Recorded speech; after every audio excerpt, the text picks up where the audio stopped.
All right, tonight we are doing the February 10th reading from the One Year Bible, which is Exodus 30:11 through 31:18, Matthew 26:47 through 68, Psalm 32, 1 through 11, and Proverbs 8:27 through 32.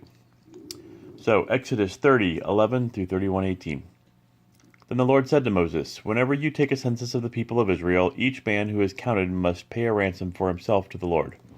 Then no plague will strike the people as you count them. Each person who is counted must give a small piece of silver as a sacred offering to the Lord. This payment is half a shekel, based on the sanctuary shekel, which equals 20 gerahs. All who have reached their 20th birthday must give this sacred offering to the Lord. When this offering is given to the Lord to purify your lives, making you right with Him, the rich must not give more than the specified amount, and the poor must not give less. Receive this ransom money from the Israelites and use it for the care of the tabernacle. It will bring the Israelites to the Lord's attention, and it will purify your lives." Then the Lord said to Moses, "Make a bronze wash basin with a bronze stand. Place it between the tabernacle and the altar and fill it with water. Aaron and his sons will wash their hands and feet there. They must wash with water whenever they go into the tabernacle to appear before the Lord, and when they approach the altar to burn up their special gifts to the Lord, or they will die. They must always wash their hands and feet, or they will die. This is a permanent law for Aaron and his descendants to be observed from generation to generation." Then the Lord said to Moses, "Collect choice spices, 12.5 pounds of pure myrrh, 6.25 pounds of fragrant cinnamon, 6.25 pounds of fragrant calamus, and 12.5 pounds of cassia, as measured by the weight of the sanctuary shekel. Also get 1 gallon of olive oil. Like a skilled incense maker, blend these ingredients to make a holy anointing oil. Use this sacred oil to anoint the tabernacle, the Ark of the Covenant, the table and all its utensils, the lampstand and all its accessories, the incense altar, the altar of burnt offering and all its utensils, and the wash basin with its stand. Consecrate them to make them absolutely holy. After this, whatever touches them will also become holy. Anoint Aaron and his sons also, consecrating them to serve me as priests. And say to the people of Israel, this holy anointing oil is reserved for me from generation to generation. It must never be used to anoint anyone else, and you must never make any blend like it for yourselves. It is holy, and you must treat it as holy. Anyone who makes a blend like it or anoints someone other than a priest will be cut off from the community." Then the Lord said to Moses, "Gather fragrant spices, resin droplets, mollusk shell, and galbanum, and mix these fragrant spices with pure frankincense, weighed out in equal amounts. Using the usual techniques of the incense maker, blend the spices together and sprinkle them with salt to produce a pure and holy incense.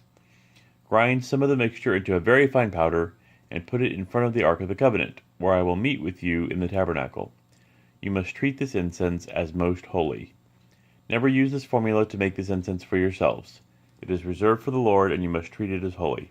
Anyone who makes incense like this for personal use will be cut off from the community."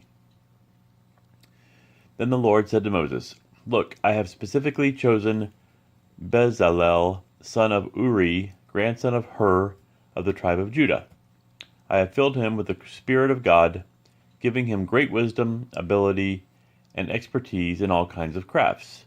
He is a master craftsman, expert in working gold, silver, and bronze. He is skilled in engraving and mounting gemstones and in carving wood. He is a master at every craft. And I have personally appointed Oholiab, son of Ahisamach, of the tribe of Dan, to be his assistant. Moreover, I have given special skill to all the gifted craftsmen, so they can make all the things I have commanded you to make.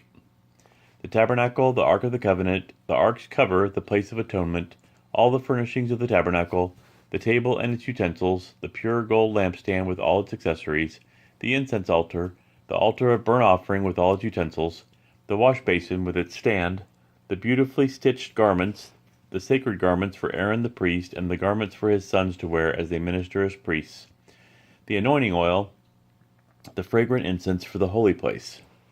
The craftsman must make everything as I have commanded you." The Lord then gave these instructions to Moses. "Tell the people of Israel, Be careful to keep my Sabbath day, for the Sabbath is a sign of the covenant between me and you from generation to generation. It is given so you may know that I am the Lord who makes you holy. You must keep the Sabbath day, for it is a holy day for you. Anyone who desecrates it must be put to death. Anyone who works on that day will be cut off from the community.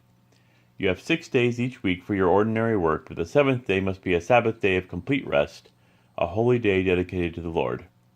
Anyone who works on the Sabbath must be put to death. The people of Israel must keep the Sabbath day by observing it from generation to generation. This is a covenant obligation for all time. It is a permanent sign of my covenant with the people of Israel. For in 6 days the Lord made heaven and earth, but on the seventh day he stopped working and was refreshed. When the Lord finished speaking with Moses on Mount Sinai, he gave him the 2 stone tablets inscribed with the terms of the covenant, written by the finger of God.